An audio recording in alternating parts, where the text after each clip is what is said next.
Hello, everyone, and welcome back to James Talk Sport.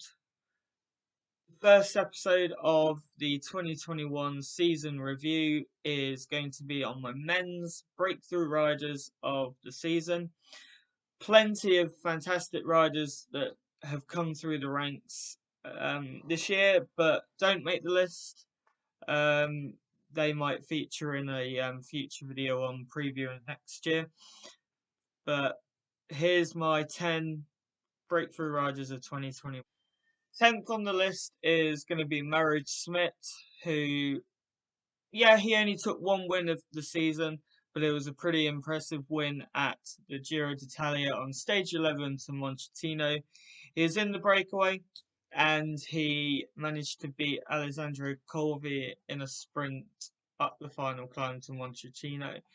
Fantastic result, proves how potentially capable he is in a race like Strade Bianche or even a one-day classic, maybe like Amstel Gold as well. So look out for him next year. Maybe looking for the classics as good results. Number 9 is somebody that's been bubbling nicely over the past few years, getting some good results in one-day classics, like 2019 Vaduz Vlaanderen when he finished second, and De Ronde in 2020 where he finished fourth. This season, however, I think Anthony Turgis gained a lot more consistency over previous years. 15th at Omloop, 2nd at Kuna Brussels Kuna, 10th at San Remo, 12th at E3, 9th at Ghent Wevelgem, 8th at Dwadors, and 8th at De Ronde before 13th at Paris-Roubaix. I think in terms of his own classics results, he's had a much better, much more consistent season than previously, where it's been flashes. He was also pretty good at the Tour, getting some good top 10 places. And then at the World Championships, he was the aggressor in preparation for Alaphilippe's big attack and win at the Worlds.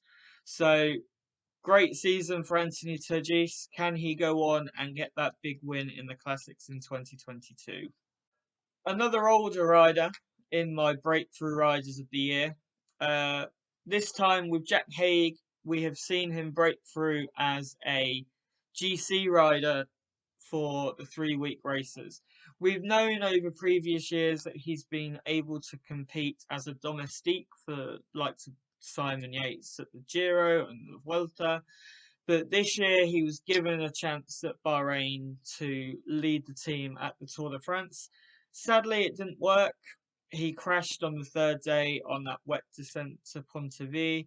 But before then, he was showing great signs. He was 7th at Paris-Nice.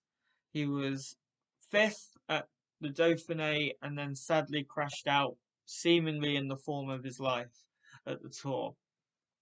However, he managed to hold that form despite breaking, I think it was his collarbone. And he managed to podium in a very consistent Vuelta a España, where he was using his team very wisely and he was using his effort very wisely as well. Whether he can progress and potentially fight for the win as he was 5-6 minutes down, who knows? But great breakthrough rider as a GC rider in 2021. Another stage winner from the Giro is 8th on the list, 7th on the list. I can't count. Lorenzo Fortunato showed early season that he was a promising climber, but it was really at the Giro where he came to life. His goal was the stage win, and he took it on arguably the biggest stage of the race on the Montes en Calan.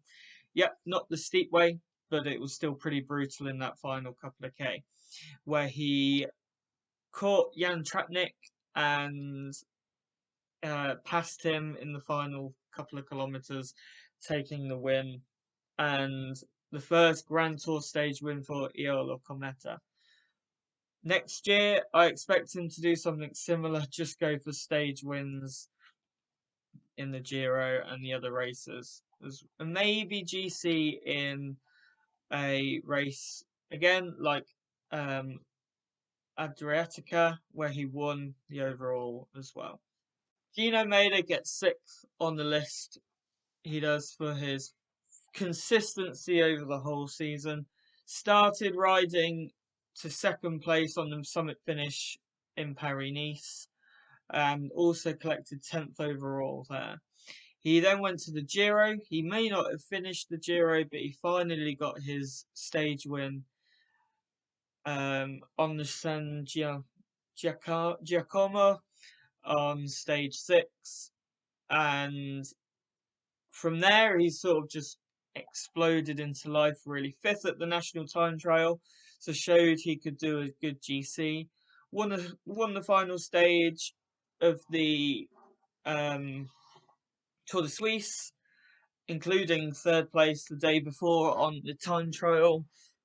And then he went into La Vuelta a España in decent form, but probably looking to work for Landa and Jack Haig. Landa's challenge obviously didn't materialise, which gave Gino the freedom to go for his own ambitions a bit. He managed to get a top 5 on GC. He won the Young Riders classification thanks to following the moves on the penultimate day and dropping Egan Bernal to take that white jersey. Fantastic consistency over the whole year. He's a good climber. He can hold his own in the time trial. He's certainly one to watch at the Giro, depending on the route, maybe even the Tour next year. Rolling into the top 5, we have Ben O'Connor, who, 2020 he won a stage at the Giro, but this year, similar to other riders on this list, we've seen him come through as a GC rider. 3rd in Alps Maritains, showed decent early form, but then struggled in Paris-Nice. 6th at Romandy, showed he was coming into form as prep for the Tour. That was followed up by 8th at the Dauphiné, including an aggressive final 2 days in the mountains. He struggled in the first week, losing time at the Tour de France. Then on stage 9 to Tignes, he managed to get himself into the early breakaway, where he attacked, caught up to Quintana and Higuita, and then rode away from them up to the ski station in Tignes, and he won by over 5 minutes ahead of Catania, but he was also 6 minutes ahead of Pogacar and the GC riders. So that catapulted him into 2nd overall. And what followed was kind of expected. He struggled for a few days following that effort. But then in the Pyrenees, he proved his consistency and finished 5th on Col du Portet and 8th to Luzali, then to hold that top 5. In fact, he finished 4th on GC. I imagine he'll be back at the Giro maybe in 2022. I think that route suits him better. 4th on the list is arguably the most talented rider of them all. Tom Pidcock was balancing his season between the road and mountain bike, then broke his collarbone in the lead up to the Tour de Suisse that I believe he was planning to do. So that meant he had a big gap between the races in, the Ardennes Classics up to La Vuelta. He raced today in Italy and Switzerland, but other than that, not a lot. But he still managed to show how good he was and how good he can be. He was aggressive in Omloop Newsblad, following the likes of Genietz and Alaphilippe. Ultimately finished 55th, but he was very aggressive in that and promised a lot more. Day later, he was 3rd in Kuhne-Brussels-Kuhne. 5th in Strade Bianchi a week later. In his first monument, he was 15th, but he was leading that front group down the descent.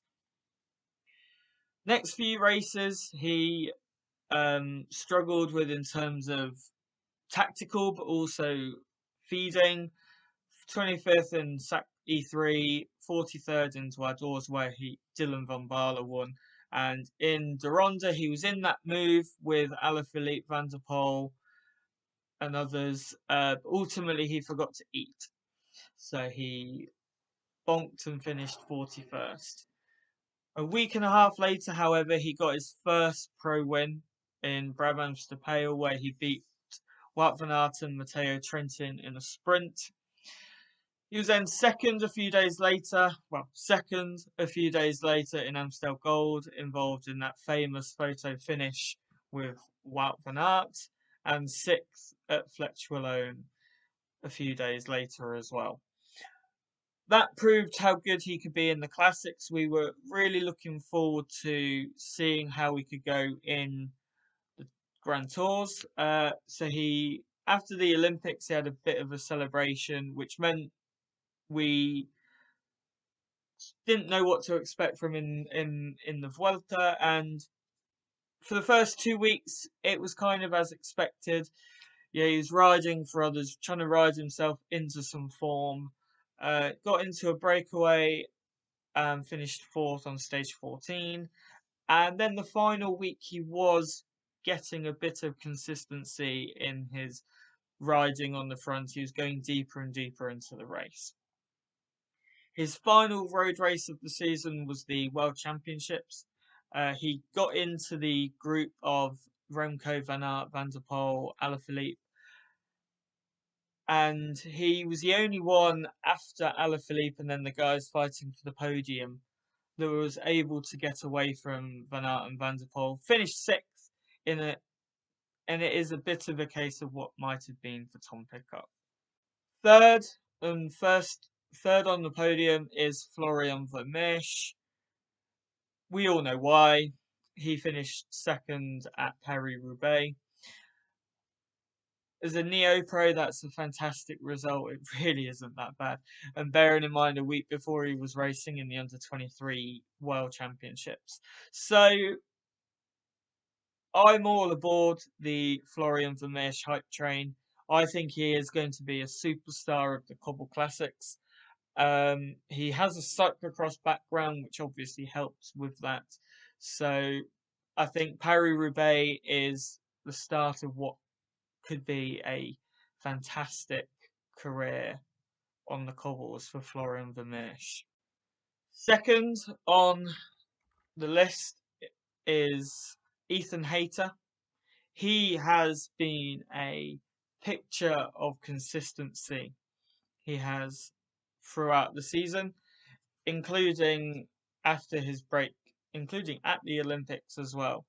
Again, he was strong at Omloop until a crash ended him and most of Ineos's chances of winning Omloop at Newsblad. He then went to Copia Bartoli and finished fourth on general classification, including taking a win. And in fact, every stage he was never out of the top 5. 11th in Dwardor's Vlaanderen, again showed the potential in the Cobble Classics. He would then go to almost win the Algarve, winning the first mountain stage, crashing in yellow but still finishing in the top 10 in TT, and then unfortunately cracking a little bit on the final climb to Malmo. 7th in Andalusia, he then went off to the Olympic Games where he did pretty well. He then returned to win 2 stages and take the GC of Norway. He won 2 stages, one of them was a team time trial, and second on GC at the Tour of Britain, behind Wout van Aert and ahead of Alaphilippe. He only one stage he was out of the top 10, and that was the final stage, arguably the important stage. 8th in the World TT showed again what he can do in the time trial. Crashes derailed his World Championship road race before he almost completed the set of British National Championships. He won the TT, he won the crit, and then finished third in the road race. Great season for Ethan Hayter. I can't wait to see what he can do in the Cobble Classics next. You can tell I like the Cobble Classics a lot, but where I am going to finish and the top breakthrough rider of 2021 is a GC guy. He came into the season off the back of the very good Vuelta in 2020 riding for Roglic. Jonas Vingegaard then started to get a few opportunities himself. He won Copia Bartoli ahead of Ethan Hayter. He then finished second behind his teammate Primoz Roglic in the Basque Country. Dauphiné, he finished 51st, which wasn't great, but he finished 7th in the time trial and second on the final mountain stage. So, you know, he was coming into form, but we were expecting him to ride for Roglic. However, Roglic obviously crashed and then ultimately pulled out of the Tour, while Vingegaard finished 7th at Mer de Bretagne and 3rd in the ITT. Great results, setting him up for a strong Tour. He then consolidated that in the Alps, consolidated it, and even looked like he could potentially drop Pogacar on Mont Ventoux, and then almost won a couple of stages in the Pyrenees, and again, 3rd in the final TT. He seems to be an all-round rider capable of doing everything.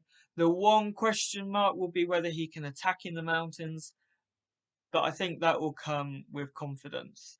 Just like all of these riders, I think this season will have given them a huge amount of confidence, and I hope they will all back it up in 2022. So there we have it, my breakthrough riders of 2021, nearly said 22. Fantastic group of guys, and they look set to have long, successful careers as well. Thank you very much for watching, and I'll see you next time for my review of the 2021 cycling season.